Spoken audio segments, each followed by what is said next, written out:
The unsurpassed, deep, profound, subtle, wonderful Dharma in 100,000 million eons is difficult to encounter. Now that I have come to receive and hold it within my sight and hearing, I vow to fathom the thus come one's true and actual meaning.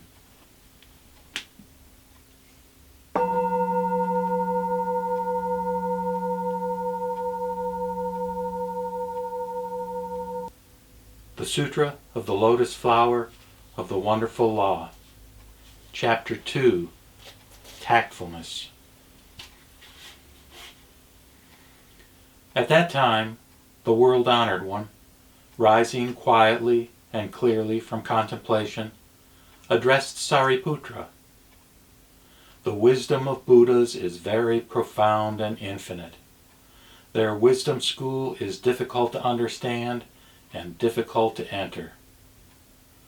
The Buddhas have been in fellowship with countless 100,000 myriad kotis of Buddhas, perfectly practicing the infinite law of all Buddhas, boldly and zealously advancing and making their fame universally known, perfecting the very profound, unprecedented law, and preaching, as opportunity served, its meaning so difficult to understand. Sariputra, ever since I became Buddha, with various reasonings and various parables, I have widely discoursed and taught, and by countless tactful methods have led living beings, causing them to leave all attachments. Wherefore? Because the Tathagata is altogether perfect in his tactfulness and paramita of wisdom. Sariputra, the wisdom of the Tathagata is broad and great, profound and far-reaching. His mind is infinite. His expositions are unimpeded.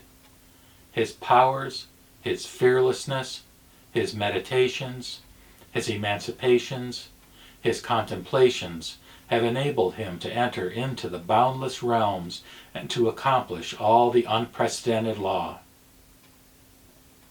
Sariputra, the Tathagata is able to discriminate everything, preaching the laws skillfully, using gentle words, and cheering the hearts of all.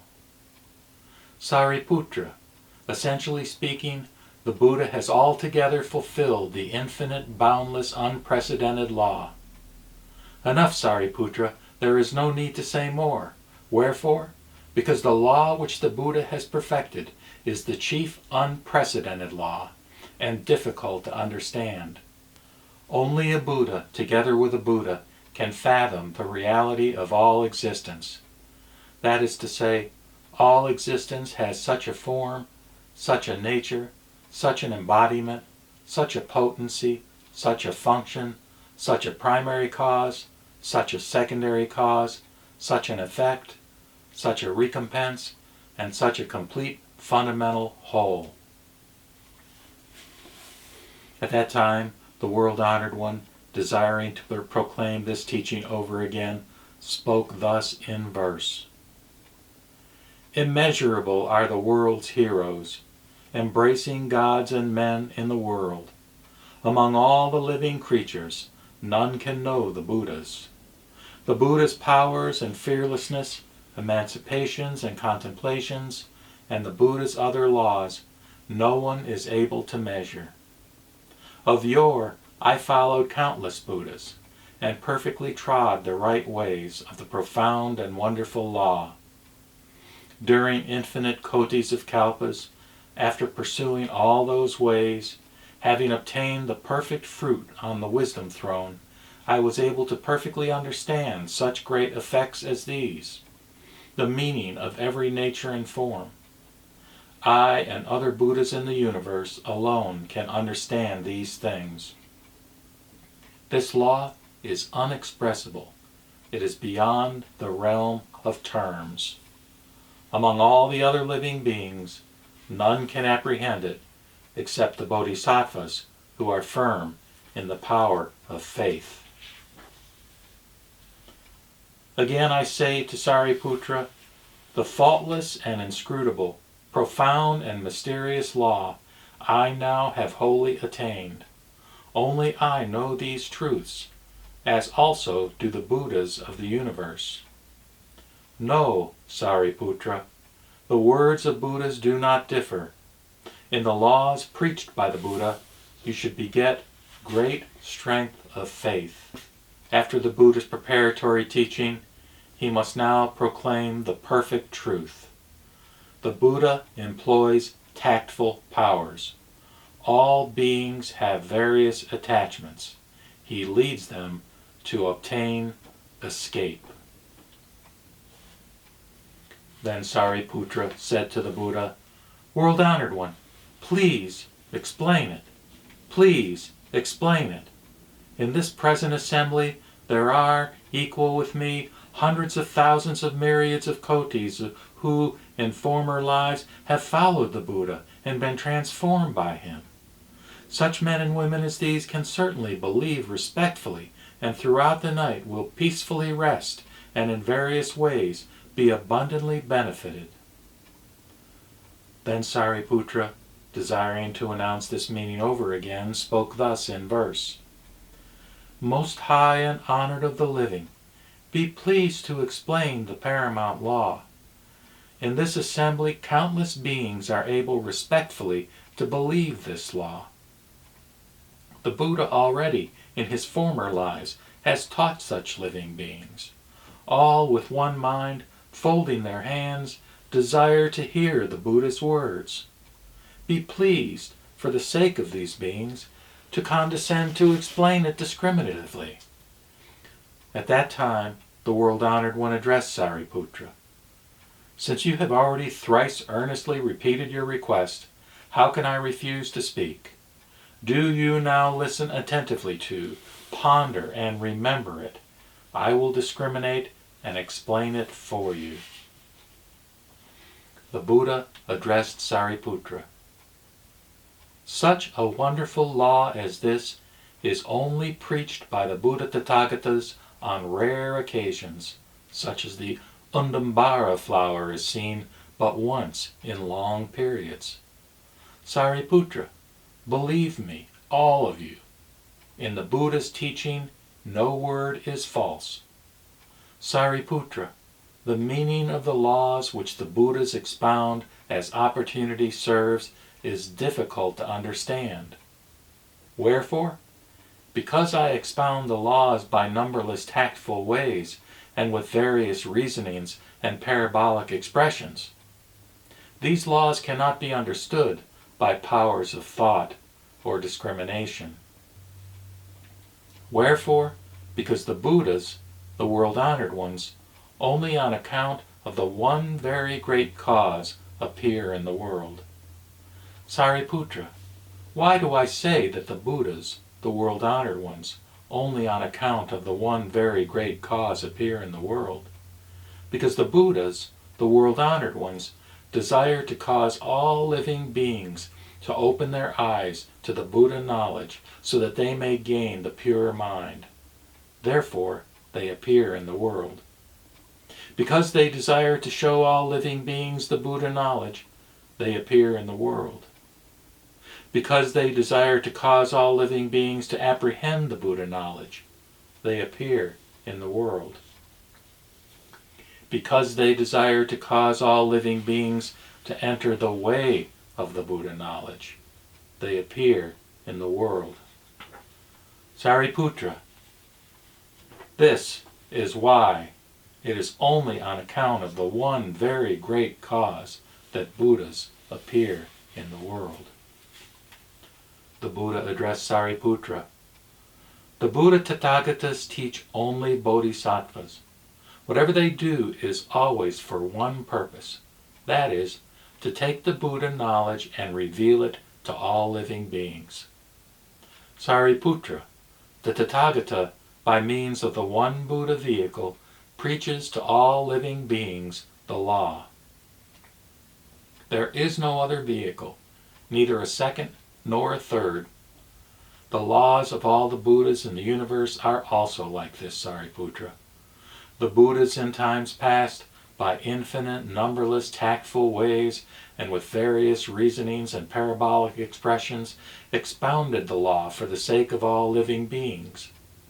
All these laws are for the one Buddha vehicle, so that all those living beings who have heard the law from the Buddhas might all finally obtain perfect knowledge. Sariputra, the Buddhas, the world-honored ones, at present innumerable 100,000 myriad kotis of Buddha lands in the universe, who are so greatly benefiting and rejoicing all living beings, these Buddhas, by infinite numberless tactful ways and with various reasonings and parabolic expressions, also expound the laws for the sake of living beings. All these laws are for the one Buddha vehicle, so that all those living beings who hear the law from the Buddhas finally obtain perfect knowledge.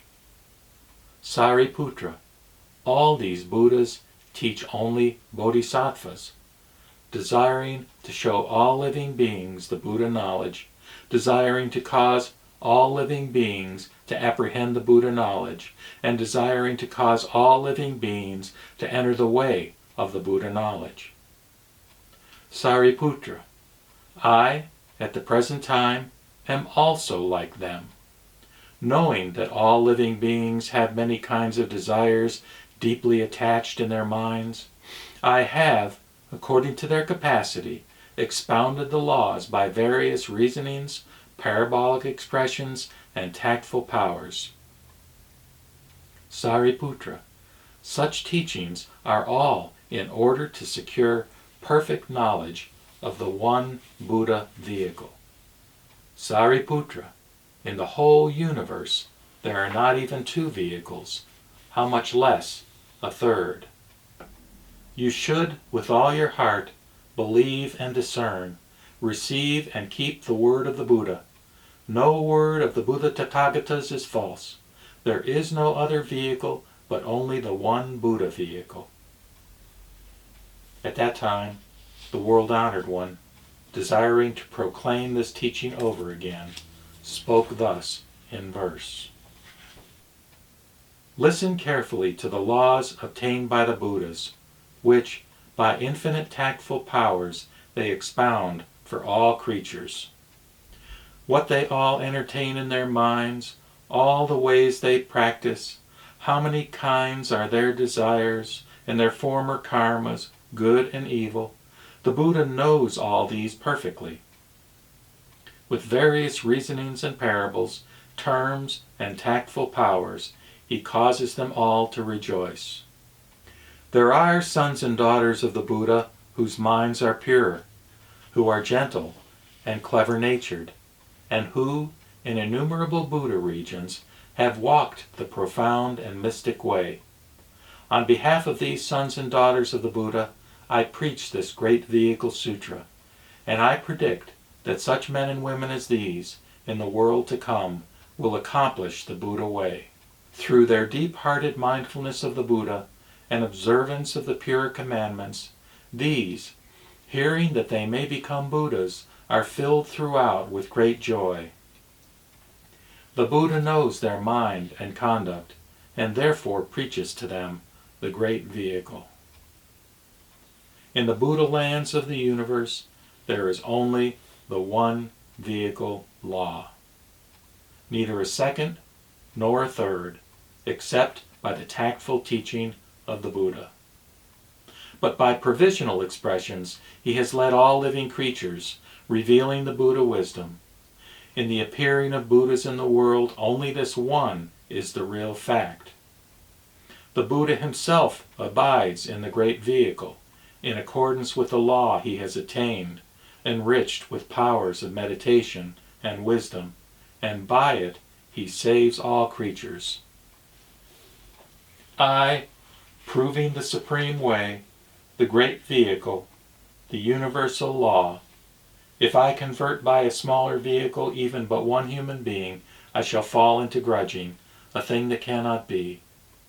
If men and women turn in faith to the Buddha, the Tathagata will not deceive them, for he has no covetous and envious desires, and is free from all the sins of the laws. So the Buddha in the universe is the one being perfectly fearless, and I am worshipped by countless multitudes for whom I preach the seal of reality. Know, Sariputra, of yore I made a vow, wishing to cause all creatures to rank equally without difference with me. According to the vow I made of old, now all has been perfectly fulfilled, for converting all living beings and leading them to enter the Buddha way. Whenever I meet any creatures, I teach them all by the Buddha way. When a son or daughter of the Buddha has fulfilled his or her course, in a world to come, he or she becomes a Buddha. Only by my powers of tactfulness do I manifest the three-vehicle law. For all the world-honored ones expound the one-vehicle way. Now let all in this great assembly be free from doubts and perplexities. The Buddhas do not differ in their statements. There is one only and no second vehicle. In the past countless kalpas, innumerable extinct Buddhas, in hundreds, thousands, and millions, whose numbers cannot be counted, all such world-honored ones as these, with various reasonings and parables and innumerable tactful powers, have proclaimed the various laws. But all these world-honored ones proclaim the one vehicle law, converting numberless creatures to enter the Buddha way. Moreover, the great holy masters, knowing that which all the worlds of gods, men, and other creatures deeply desire in their hearts, in addition, by varying tactfulness, assist in revealing the first principles. If there are any beings who have met the former Buddhas, if, having heard the law, they have given donations, if they have kept the commandments and have been persevering, been assiduous, meditative, and wise, having kept these various ways of happiness and virtue, such beings as these have all attained the Buddha way. After the extinction of Buddhas, men and women with good and soft minds for the truth, such living beings as these have all attained the Buddha way. After the extinction of Buddhas, those who worshipped their relics and built many kotis of sorts of stupas, with gold, silver, and crystal, with moonstone and agate, with jasper and lapis lazuli, clearly and broadly decorated, handsomely displayed on every stupa, or those who built stone shrines of sandalwood and aloes, eaglewood and other woods, of brick, tiles, and clay, or those who in the wilds raised earth for Buddha's shrines, even children in their play who gathered sand for a Buddha stupa. All such beings as these have attained the Buddha way. If men or women, for the sake of Buddhas, have erected images carved with the characteristic signs, they have all attained the Buddha way. Or those who, with the precious seven, with brass, red and white copper, with wax, lead and tin, with iron, wood and clay, or with glue and lacquer, have adorned and made Buddha's images. All such ones as these have attained the Buddha way. Those who have painted Buddha's images with the 100 blessing-adorned signs, whether done by themselves or by employing others, have all attained the Buddha way. All such ones as these, gradually accumulating merit and perfecting hearts of great pity, have attained the Buddha way. Indeed, by influencing the bodhisattvas, have saved countless creatures. If men or women to the stupas and shrines, to the precious images and paintings, with flowers, incense, flags, and umbrellas, have paid homage with respectful hearts, or employed others to perform music, beat drums, blow horns and conchs, panpipes and flutes, play flutes, harps, guitars, gongs, and cymbals, such mystic sounds as these, all played by way of homage, or with joyful hearts, by singing, have extolled the merits of Buddhas, even though in but a low voice, these too have attained the Buddha way. Even anyone who, with distracted mind, with but a single flower, has paid homage to the painted images, shall gradually see countless Buddhas. Or those who have offered worship, were it merely by folding the hands, or even raising a hand, or by slightly bending the head, by thus paying homage to the images, gradually see innumerable Buddhas, and attain the supreme way, extensively saving countless creatures, and enter the formless nirvana, as when firewood is finished, the fire dies out. If any, even with distracted mind, enter a stupa or temple, and cry but once, Nama Buddha, they have attained the Buddha way. If any from the Buddhas of the past, whether in existence or already extinct, have heard this law, they have all attained the Buddha way. All the future world-honored ones, infinite in their number, all those Tathagatas, also by tactful ways, preach the law. All of the Tathagatas, by infinite tactful ways, save all creatures to enter the Buddha's faultless wisdom. Of those who hear the law, not one fails to become a Buddha. This is the original vow of the Buddhas. By the Buddha way which I walk, I desire universally to cause all creatures to attain the same way along with me. Though the Buddhas in future ages proclaim hundreds, thousands, kotis, countless schools of doctrine, in reality they are but the one vehicle. The Buddhas, the honored ones, know that nothing has an independent existence, and that Buddha seeds spring from a cause, so they reveal the one vehicle. All things abide in their fixed order, hence the world abides forever. Having apprehended this on the wisdom throne, the leaders proclaim it in tactful ways. Whom gods and men pay homage to, the present Buddhas in the universe, whose number is as the sands of the Ganges, and who appear in the world for the relief of all creatures, these also proclaim such a law as this. Knowing the supreme nirvana, though by reason of their tactful powers they display various kinds of ways, really they are but the one Buddha vehicle. Knowing the conduct of all creatures, what they entertain in their deepest minds, the karma they have developed in the past, their inclinations and zeal, and their capacities, keen or dull, with various kinds of reasonings, parables, and narrations, as they could respond, so have they tactfully taught. Now I also, in like manner, for the relief of all creatures, by various kinds of doctrine, promulgate the Buddha way. I, by my power of wisdom, knowing the natures and inclinations of creatures, tactfully proclaim the laws which cause all to obtain gladness. The reason why the Tathagata appears is for preaching the Buddha wisdom. Now is the very time. Now I am glad and fearless. In the midst of the Bodhisattvas, I frankly put aside tactfulness and only proclaim the supreme way. You Bodhisattvas hearing this law, having got rid of the nets of doubts, will all become Buddhas.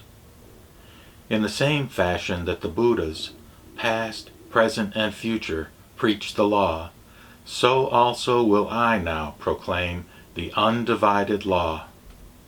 The appearing of Buddhas in the world is far apart and of rare occurrence.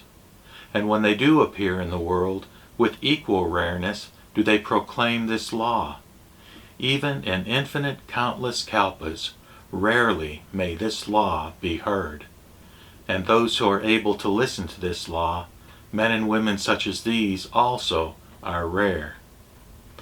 So he who, hearing the law, extols it joyfully, and utters but one single word of it, has already paid homage to all the Buddhas in the three worlds. Such a one is exceedingly rare. Be you free from doubts.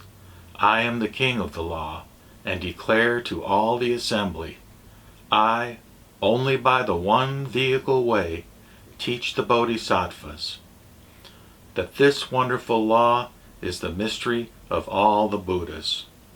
There are beings, modest and pure, devoted to seeking the Buddha way. For such as these, I must widely extol the one vehicle way. Know, Sariputra, the law of the Buddhas is thus.